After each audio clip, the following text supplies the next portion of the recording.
జయం న్యూస్ కి స్వాగతం. నేను ప్రియ.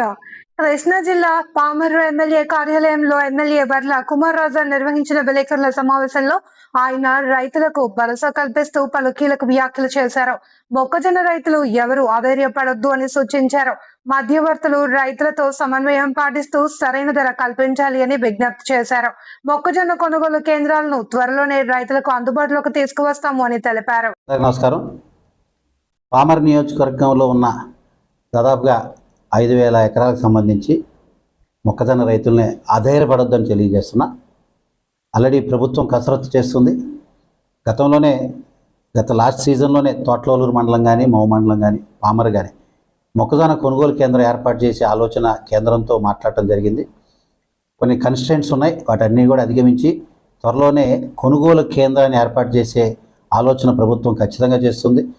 ఈ లోపల రైతులు ఎవరు అధైర్యపడొద్దని తెలియజేస్తూనే మధ్యవర్తులు ఎవరైతే ఉన్నారో దయచేసి సహకరించండి.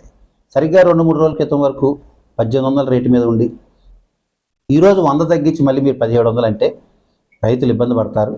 రైతులు ఇప్పటికే చాలా మేరకు మొక్కజొన్న విషయంలో రేటు రాక ఇబ్బంది పడుతున్న తరుణంలో దయచేసి మధ్యవర్తులు అందరూ కూడా రిక్వెస్ట్ చేస్తున్న 1800 రేటుని తగ్గకుండా దీన్ని ముందుకు తీసుకెళ్లవలసిందిగా.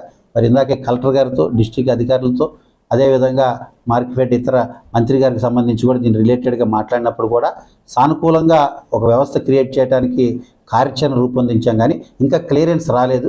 ఖచ్చితంగా రాబోయే రోజుల్లో వస్తుంది. మొక్కజొన్న కొనుగోలు కేంద్రాలు ఏర్పాటు చేస్తాం. ఈలోపు మధ్యవర్తులందరికీ కూడా పామర్ నియోజకవర్గ శాసనసభ్యుడిగా మా అన్నదాతల రైతన్నల మొక్కజొన్న రైతులందరి తరఫున నేను రిక్వెస్ట్ చేసేది రేటుని, గిట్టుబాటు ధరని, ఆ 1800 రేటుని కూడా తగ్గించొద్దని కూడా దయచేసి మధ్యవర్తులందరూ రిక్వెస్ట్ చేస్తున్నా. రైతులు అధైర్యపడొద్దు. మరీ ఏదైనా ఇబ్బందులు ఉంటే నా దృష్టికి తీసుకురండి. మీ తరఫున నేను కూడా మధ్యవర్తులతో మాట్లాడతాను తెలియజేస్తున్నా. ప్రభుత్వం మీకు అండగా ఉంటుంది. ఇది మన ప్రభుత్వం, మంచి ప్రభుత్వం, రైతు ప్రభుత్వం. ఏ సమస్య ఉన్నా పట్టించుకోవడానికి, స్పందించడానికి, తగు న్యాయం జరిగేదాకా మీకు అండగా ఉండటానికి ఎప్పుడు కూటమి ప్రభుత్వం రైతు పక్షాన ఉంటుందని కూడా నేను మీ కుమార్ రాజా, మీ సేవకుడిగా అహర్నిశలు కృషి చేస్తానని కూడా మీ అందరికీ ఒక నమ్మకం, విశ్వాసం, భరోసా కలిగిస్తూ సదా మీ సేవలో మీ కుమార్ రాజా.